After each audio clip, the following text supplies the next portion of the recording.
no período, né? Foram mais de 3 meses de negociação e desde a sua chegada o Carrascal vem justificando o tamanho do esforço e do esforço físico, paciência e também financeiro. Até o momento ele tem 12 jogos, só que em 12 jogos, 511 minutos em campo.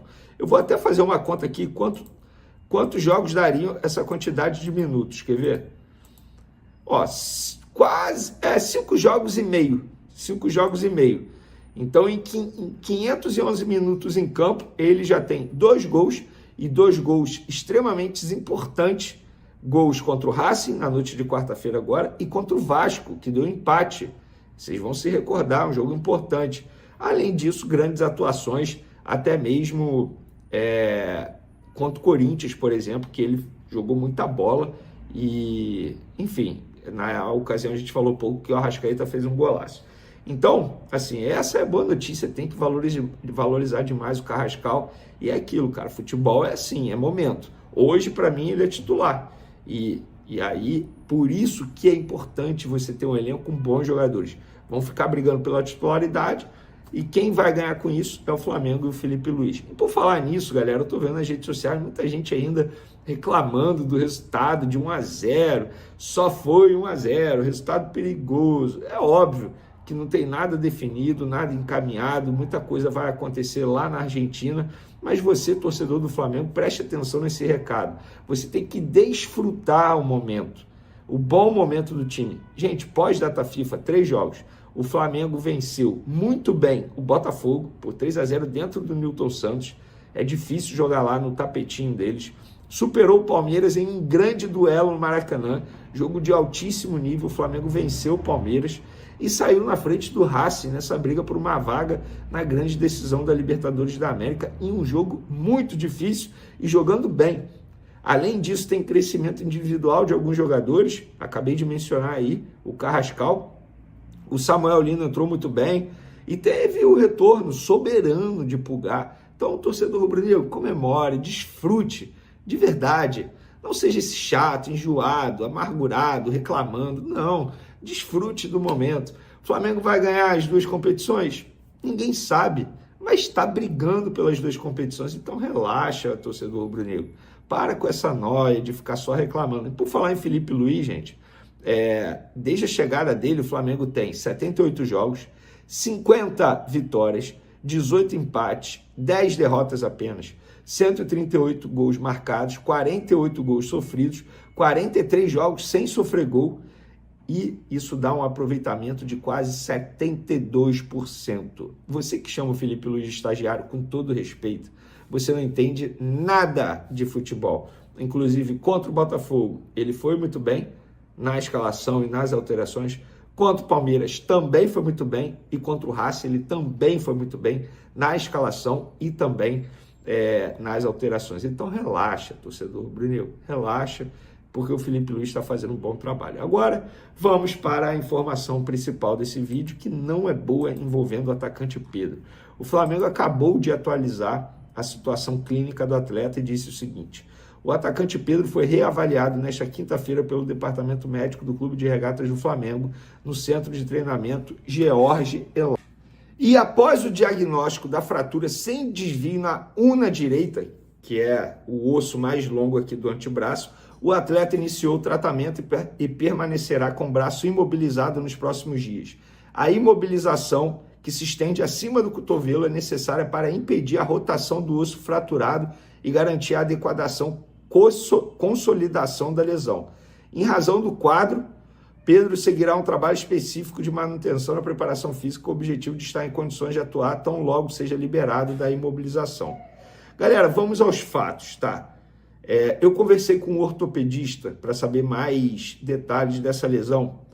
Esse ortopedista, ele trabalha em um clube, ele pediu para não ter o nome mencionado por motivos óbvios. Ele me explicou um pouco mais dessa situação. Ele não teve acesso aos exames. Depende. A fratura aconteceu perto da onde? Foi no meio? Foi perto da mão? Foi perto do cotovelo? Depende de muita coisa. Agora, o que ele me garantiu seria um risco muito grande se o Flamengo o liberasse entrar em campo sem a imobilização, para ele poder jogar. Por quê? Primeiro, corre o risco de a lesão se agravar. E o que iria acontecer? Ele iria precisar passar por uma cirurgia, algo que nesse momento não precisa, só um tratamento com a imobilização. E ele vai ficar aí pelo menos 5 dias com essa imobilização no braço. E se ele entrar em campo com a imobilização? Depende. A imobilização ela precisa ser algo dura, rígida. E aí a Conmebol vai permitir, a CBF vai permitir, porque você pode lesionar um outro companheiro com esse material que ele vai entrar em campo. Dito isso, galera, em cima dessas informações, pelo que o Flamengo atualizou, a informação que eu tenho é que ele está fora do jogo de quarta-feira contra o Racing. Hoje, dia 23 de outubro, nesse momento, quase 6 horas da noite, o entendimento interno e até mesmo de algumas pessoas que tomam conta da carreira do Pedro dificilmente terá condições no jogo de quarta-feira contra o Racing. E aí, obviamente, o Flamengo e o próprio Pedro, eles vão fazer de tudo para o Pedro ficar à disposição para a final da Libertadores, caso o Flamengo passe, que é só no dia 29 de novembro, ou seja, daqui a 5 semanas, 6 semanas. Então, inicialmente, ele vai ficar com sem jogar durante 5 dias, pelo menos. Então, é uma notícia terrível. A verdade é essa. E a pergunta que fica: quem será o centroavante do Flamengo na ausência do Pedro? O Bruno Henrique teve a falta de noção, de tato, de senso de dizer, após o jogo, quando ele já sabia que o Pedro tinha ido para o hospital, e o Pedro é o centroavante, na zona mista, depois do jogo, ele vira e fala que pediu ao Felipe Luiz para não jogar de centroavante. Num momento totalmente errado, ele expôs isso. Então vamos descartar o Pedro, obviamente, o Bruno Henrique, que não quer jogar nessa posição. Resta quem? Gonzalo Plata, Juninho. O Wallace, duvido, mas Juninho e Gonzalo Plata são, digamos aí, os favoritos. Pelo que eu vejo do futebol praticado pelo Flamengo, pela forma como o Felipe Luiz gosta, eu começaria com o Gonzalo Plata nessa função. Mas não acho nenhum absurdo botar o Juninho. Mas a contratação deu certo. Beleza, pode dar certo agora. O Juninho fez gol de título no Campeonato Carioca. Ele não vem sendo relacionado e tendo poucas oportunidades pelo bom momento dos seus concorrentes também. Isso precisa ser dito. Embora em determinado momento eu acho que ele poderia ter colocado o Juninho, não o Bruno Henrique, naquela função. Mas, gente, é para lamentar bastante. E eu lamento, assim, individualmente falando, me coloco no lugar do Pedro um pouco de empatia. Parece que sempre que ele está vivendo grande fase acontece algo, cara. É incrível isso. É para lamentar bastante. Fica aqui a minha energia positiva ao Pedro, para que ele tenha muita paciência nesse momento e para que ele volte o mais rápido possível, porque ele vai fazer falta. Gente, ele vai fazer falta. Não tem esse, o elenco do Flamengo. Gente, ele vai fazer falta. Ele é o centroavante do Flamengo, ele é o cara que faz gol. Mostrou isso contra o Palmeiras, mostrou isso contra o Botafogo, mostrou isso, sempre mostrou isso. Ele é o cara do Flamengo. E o problema do Flamengo é não fazer gol, é não ser letal. Então o Felipe Luiz precisa ajustar a equipe na ausência do Pedro. E eu acho que o Gonzalo Plata talvez seja o reserva ideal para essa função de falso 9, porque o Gonzalo Plata não é 9.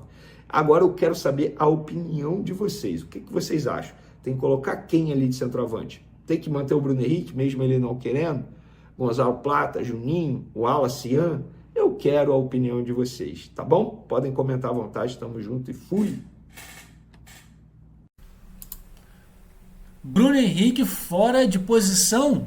Bom, Bruno Henrique teria deixado claro nos bastidores que não quer mais jogar como centroavante.